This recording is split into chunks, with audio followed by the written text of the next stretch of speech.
வணக்கம் டிடி தமிழ் நேயர்களே. Paediatric physiotherapy குறித்து நாம் பேசிக்கிட்டு வரோம். இன்றைக்கி தசை சிதைவு நோய் எனப்படுகின்ற மஸ்குலர் டிஸ்ட்ரோஃபியை பற்றி நம்ம இன்றைக்கி பேசலாம்.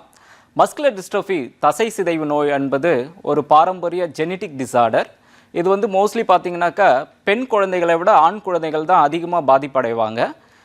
பெண்கள் தான் இதில் கேரியராக இருப்பாங்க. அதாவது இது பாரம்பரிய ஜெனட்டிக் டிசீஸ் அப்படின்றதுனால இந்த நோயை பெண்கள் அதிகமாக பாதிப்படைகிறதில்ல, ஆண்கள் தான் அதிகமாக பாதிப்படைகிறாங்க.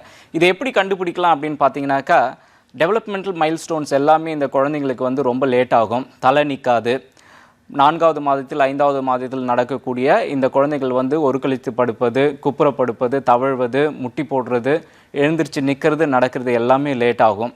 ஸோ ஒரு சில குழந்தைகள் அவங்களோட குடும்பத்தோட மெடிக்கல் ஹிஸ்ட்ரி அந்த பாரம்பரியத்தை கேட்டோம்னாக்கா நம்ம ஈஸியாக இந்த குழந்தைக்கு மஸ்குலர் டிஸ்ட்ரோஃபி அப்படிங்கிற தசை சிதைவு நோய் இருக்கிறது அப்படின்றத நம்ம முடிவுக்கு கொண்டு வரலாம்.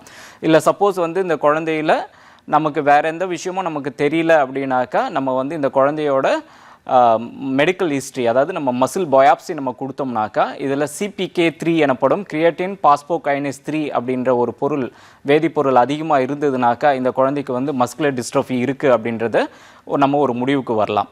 இல்லை இந்த விஷயங்கள் எதுவுமே நமக்கு தெரியல அப்படின்னாக்கா ஈஸியாக கண்டுபிடிக்கிற ஒரு விஷயம் என்னென்னா கோவஸ் சைன் அப்படின்ட்டு சொல்லுவோம்.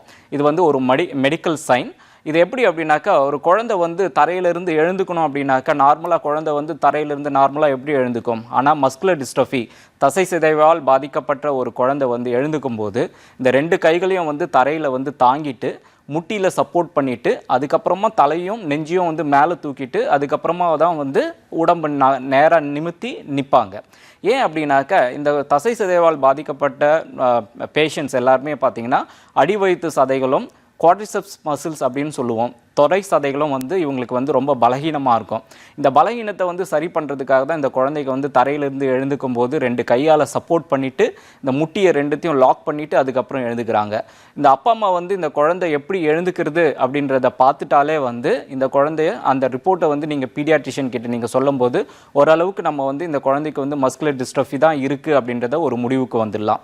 அதோடு சேர்த்து இந்த மெடிக்கல் ஹிஸ்ட்ரியோடு சேர்த்து உங்களுடைய ஃபேமிலி ஹிஸ்ட்ரி, அதாவது முன்னாடி உங்கள் தாத்தா பாட்டிக்கோ இல்லை முன்னாடி இருந்த தலைமுறையினருக்கோ யாருக்காவது இந்த நோய் இருக்கா அப்படின்றதையும் வச்சு நம்ம கோரிலேட் பண்ணும்போது இந்த குழந்தைக்கு மஸ்குலர் டிஸ்ட்ரோஃபி எனப்படுகின்ற தசை சிதைவு நோய் இருக்குது அப்படின்றத நம்ம முடிவுக்கு வந்துடலாம்.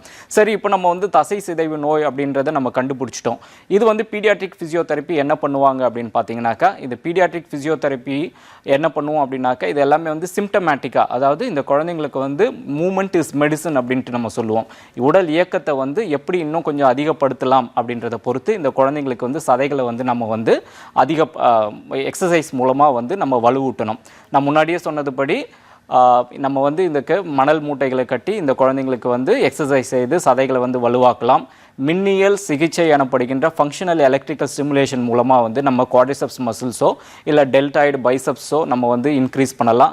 அதே மாதிரி இந்த பாதத்தில் இந்த குழந்தைங்களுக்கு வளைவுகள் குறைவாக இருக்கும். அதுக்கு ஃபேரடிக் ஃபுட் பாத் அப்படின்ட்டு மின்னியல் சிகிச்சை கொடுத்து சரி பண்ணலாம். மோஸ்ட்லி பார்த்திங்கனாக்கா தசை சிதைவால் பாதிக்கப்பட்ட நோயாளிகள் வெளிப்புறமாக இருக்கிறதுனால நம்ம எக்ஸசைஸ்லாம் பண்ணிடுறோம். ஆனால் உள்ளுக்குள்ளே இருக்கிறதுனால இருக்கிற இந்த இதயமும் நுரையீரலும் எப்படி நம்ம வலுவாக்கணும் அப்படின்னாக்கா, நம்ம மூச்சு பயிற்சி பண்ணி இதயத்தையும் நல்லா நம்ம அதிகப்படுத்துறதுனால மோஸ்ட்லி இந்த குழந்தைங்களை நார்மலுக்கு கொண்டு வரலாம். மோஸ்ட்லி பார்த்தீங்கன்னாக்கா மஸ்குலர் டிஸ்ட்ரோஃபினால் உயிரிழப்பு பாதிப்பு ஏற்படுவது இல்லை.